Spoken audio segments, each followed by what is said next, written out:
ഈ ഒരു സ്റ്റേറ്റ് എന്നൊക്കെ പറയുന്നത് അത് മൊത്തത്തിൽ പറയുമ്പോൾ അതിൻ്റെ ആ സൂചികയിൽ രാജ്യത്തൊന്നാമത്, ഈ സൂചികയിൽ രാജ്യത്തൊന്നാമത്, അതിൽ വളർച്ചയിൽ നമ്മൾ മറ്റൊരു ഘട്ടത്തിൽ, അല്ലെങ്കിൽ നമ്മൾ വലിയ കൊട്ടിഘോഷിക്കുന്ന കേരള മോഡൽ എന്നൊക്കെ നമ്മൾ പറയാറുണ്ട്. പക്ഷേ ഒരു മനുഷ്യനെ സംബന്ധിച്ചിടത്തോളം, ഒരു പൗരനെ സംബന്ധിച്ചിടത്തോളം അയാൾക്ക് അനുഭവങ്ങളാണ്, അയാളുടെ ബോധ്യങ്ങളാണ്, അയാൾ കണ്ണുകൊണ്ട് കാണുന്നതും അല്ലെങ്കിൽ മനസ്സിലാക്കുന്നതുമായ ഒരു കൂട്ടം കാര്യങ്ങളാണ് അയാൾക്ക് ഒരു സ്റ്റേറ്റ് എന്ന് പറയുന്ന ഒരു പ്രധാന അനുഭവം. നമ്മൾ ഇടയ്ക്കിടെ പറയാറുണ്ടല്ലോ നമ്മുടെ കൊട്ടിഘോഷിച്ച കേരള മാതൃകയെന്ന്. പണ്ട് നമ്മൾ ഒരല്പം മനസ്സിൽ ഒരിക്കലും ശരിയല്ലാത്തൊരു വികാരത്തിൽ പറഞ്ഞിരുന്നു, ഒരു സംസ്ഥാനക്കാരെ ആമയപ്പെടുത്തക്കാർ, വേറൊരു സംസ്ഥാനക്കാർ എന്താ പറയുന്നത്, കല്ല് കുത്താനുണ്ടോ എന്ന് ചോദിച്ച് നടക്കുന്നവർ എന്നൊക്കെ പറഞ്ഞ് നമ്മൾ വലിയ മേനി നടിച്ചിരുന്നവരാണ്. ഞാനിത് പറഞ്ഞത് കഴിഞ്ഞ ദിവസങ്ങളിൽ ബാംഗ്ലൂരിൽ ചിലവഴിച്ചപ്പോൾ ഉണ്ടായ ഒരു അനുഭവം പങ്കുവെക്കുന്നതാണ്. അത് എനിക്ക് ബോധ്യമുള്ളതുകൂടി ആയതുകൊണ്ടാണ് ഞാൻ പറയുന്നത്. അത് മന്ത്രാലയത്തിൽ നിന്ന് തുടങ്ങണോ മന്ത്രിയിൽ നിന്ന് തുടങ്ങണോ എന്നൊരു ആശയക്കുഴപ്പം എനിക്കുണ്ട്. പക്ഷേ എനിക്ക് തോന്നുന്നത് മന്ത്രാലയമാണല്ലോ, അല്ലെങ്കിൽ ആ ആണല്ലോ സ്ഥായിയായിട്ടുള്ളത്. അപ്പോൾ അതുകൊണ്ട് അതിൽ നിന്ന് തുടങ്ങാമെന്നാണ് ഞാൻ വിചാരിക്കുന്നത്.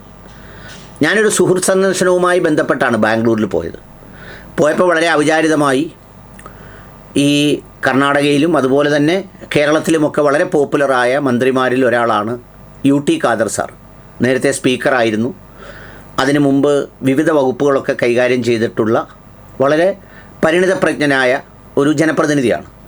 അപ്പോൾ അദ്ദേഹത്തെ കാണാനൊരു അവസരം എന്ന നിലയിൽ ആരോഗ്യ സൗധയിലേക്ക് പോകാം എന്ന് പറഞ്ഞു. ഈ ആരോഗ്യ സൗധ എന്ന് പറയുന്നത് നമ്മുടെ ഇംഗ്ലീഷ് ഭാഷയിൽ പറഞ്ഞാൽ ഹെൽത്ത് ഭവൻ, ആരോഗ്യ ഭവനം എന്നൊക്കെ പറയുന്ന ഒരു പേരിട്ടിരിക്കുന്നതാണ് ആരോഗ്യ സൗധ, സമുച്ചയം എന്ന അർത്ഥത്തിലാണെന്ന് തോന്നുന്നു. സൗധ എനിക്ക് കന്നഡ തിരിയില്ല, സമുച്ചയമായിരിക്കാം. അപ്പം ഞാൻ അവിടെ ചെന്നപ്പോൾ ഞാൻ കാണുന്നത് വളരെ മനോഹരമായ ഒരു ബഹുനില കെട്ടിടമാണ്. അതിനകത്ത് ഏതാണ്ട് 10, 40, 50 ഓഫീസുകൾ പ്രവർത്തിക്കുന്നുണ്ട്. ആരോഗ്യ മേഖലയുമായി ബന്ധപ്പെട്ട ഉന്നത ഉദ്യോഗസ്ഥരും അനുബന്ധ ഉദ്യോഗസ്ഥരുമായ ഒരുപാട് ആളുകൾ അവിടെ പ്രവർത്തിക്കുന്നുണ്ട്. ഞാൻ വളരെ കൗതുകപൂർവ്വം ഇതിൻ്റെ സമയം നോക്കിയപ്പോൾ 2020 ഇത് യെദിയൂരപ്പ എന്ന് പറയുന്ന മുഖ്യമന്ത്രി ഉദ്ഘാടനം ചെയ്തിരിക്കുന്നത്. പിന്നീട് സിദ്ധരാമയ്യ എന്തോ അതിനോടൊപ്പം ചേർത്തു. ഇതൊന്നുമല്ല എൻ്റെ പ്രശ്നം, അല്ലെങ്കിൽ എൻ്റെ പോയിൻ്റ് ഇതൊന്നുമല്ല. ആ കെട്ടിടം, ആ സമുച്ചയം മെയിൻറ്റെയിൻ ചെയ്തിരിക്കുന്ന ഒരു രീതിയുണ്ടല്ലോ, അതിൻ്റെ ഫ്ലോറൊക്കെ കണ്ണാടി പോലെ മിനുങ്ങുന്നു. ഭിത്തിയിലൊന്നും ഏതെങ്കിലും തരത്തിലുള്ള ഒരു പോസ്റ്ററോ അല്ലെങ്കിൽ വേറെ ഏതെങ്കിലും തരത്തിലുള്ള ഒരു ഒട്ടിപ്പോ അല്ലെങ്കിൽ വേറെ എന്തെങ്കിലും സംഗതികളോ ഒന്നുമില്ല. വളരെ നീറ്റ് ആൻഡ് ക്ലീൻ. ആ ഓഫീസിനകത്ത് ടേബിളുകൾ, നമ്മൾ അങ്ങോട്ട് നോക്കുമ്പോൾ കാണുന്ന കാഴ്ചകൾ, അതിൻ്റെ വൃത്തിയും വെടിപ്പുമൊക്കെ ഉണ്ടല്ലോ, വളരെ അത്ഭുതകരമാം വിധം നീറ്റാക്കിയിട്ടിരിക്കുന്നു. ഒരു ഒട്ടിക്കലുകളുമില്ല. അതിൻ്റെ മുന്നിൽ കൂറ്റൻ കൊടിമരങ്ങളും കമ്പികളിൽ മുഴുവൻ കൊടി കെട്ടി ഇങ്ങനെ അകത്തേക്ക് ഒരാളുടെ സംസ്ഥാന സമ്മേളനം, മറ്റേ ആളിൻ്റെ സംസ്ഥാന സമ്മേളനം, ഈ ആളിൻ്റെ ജില്ലാ സമ്മേളനം എന്നൊന്നും പറഞ്ഞ് ഒരു സാധനവും നിങ്ങൾക്ക് അവിടെ കാണാനാവില്ല. കർണാടകയിൽ രാഷ്ട്രീയമുണ്ട്, ജീവനക്കാർക്ക് രാഷ്ട്രീയ സംഘടനകളുണ്ട്. അവിടെ കോൺഗ്രസും BJPയും ജനതാദളും അടക്കം എനിക്ക് പെട്ടെന്ന് ഓർമ്മ വന്നതാണ്, ഏതാണ്ട് എല്ലാ പാർട്ടികളും ഒക്കെ ഉണ്ട്. അതിനൊക്കെ സ്വാഭാവികമായി സർവീസ് സംഘടനകളുണ്ടാവും. പക്ഷേ ഒരു സംഗതികളുമില്ല. വളരെ neat and clean and perfect. ഇത് ഓഫീസ് സമുച്ചയത്തിൽ മാത്രമല്ല, ഒന്ന് പരിശോധിക്കാൻ വേണ്ടി ഞാൻ അവിടെ ടോയ്ലറ്റിലും പോയി. ജീവനക്കാർ ഉപയോഗിക്കുന്ന ടോയ്ലറ്റാണ്, അവിടെ വരുന്ന പബ്ലിക് എല്ലാം ഉപയോഗിക്കുന്ന ടോയ്ലറ്റാണ്. പക്ഷേ നീറ്റ് ആൻഡ് ക്ലീൻ.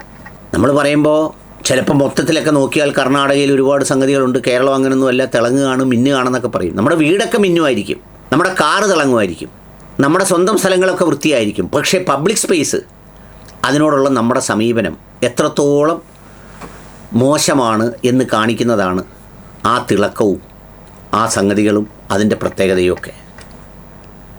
ഇനി അതിൻ്റെ താഴെ ഞാൻ ബഹുമാന്യനായ മന്ത്രിയെ കാത്തു നിൽക്കുമ്പോൾ അതിൻ്റെ മറുവശത്ത് നോക്കുമ്പോൾ ഒരു വാക്ക് വേ, അതായത് ആരോഗ്യഭവനാണല്ലോ, അതിൻ്റെ ഫ്രണ്ടിൽ തന്നെ നല്ല മനോഹരമായൊരു വാക്ക് വേ പണിഞ്ഞിട്ടുണ്ട്. നടക്കുന്നവർക്ക് നടക്കാനോ അല്ലെങ്കിൽ ബാക്കിയുള്ള കാര്യങ്ങൾക്കൊക്കെ ഉപയോഗിക്കാൻ കഴിയുന്നൊരു വാക്ക് വേ.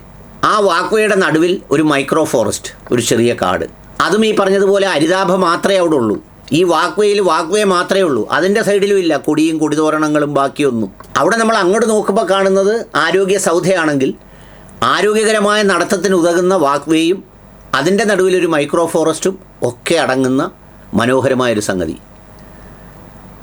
നമ്മുടെ ആരോഗ്യവകുപ്പ് ഉദ്യോഗസ്ഥരിരിക്കുന്ന ഒരു കോംപ്ലക്സോ അല്ലെങ്കിൽ ഒരു സ്ഥലമോ നോക്കിയാലുള്ള അവസ്ഥ എന്താ?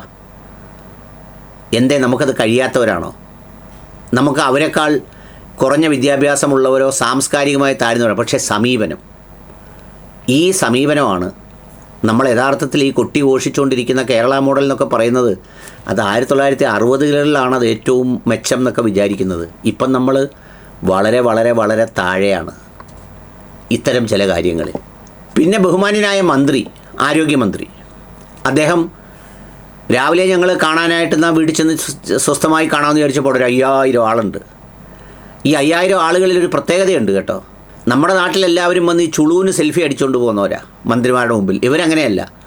അദ്ദേഹത്തിനോടുള്ള സ്നേഹം പ്രകടിപ്പിക്കാൻ ഓരോ ആളുകളും വരുന്നത് ഒരു 10,000 രൂപയുടെ പൂക്കളും അതുപോലെ മാലയും തലയിൽ വെക്കുന്ന തലപ്പാവും ഒക്കെ ആയിട്ടാണ്. അത് വെച്ചു കൊടുത്തിട്ടാണ് അവർ പടമെടുക്കുന്നത്. നമ്മുടെ കൂട്ട് ചുളുവിനൊരു പടമെടുപ്പൊന്നുമില്ല. അങ്ങനെ നിന്ന് പടമെടുക്കുകയാണ്. അതിനുശേഷമാണ് ഞാൻ അവിടെ കാണാൻ പോയത്.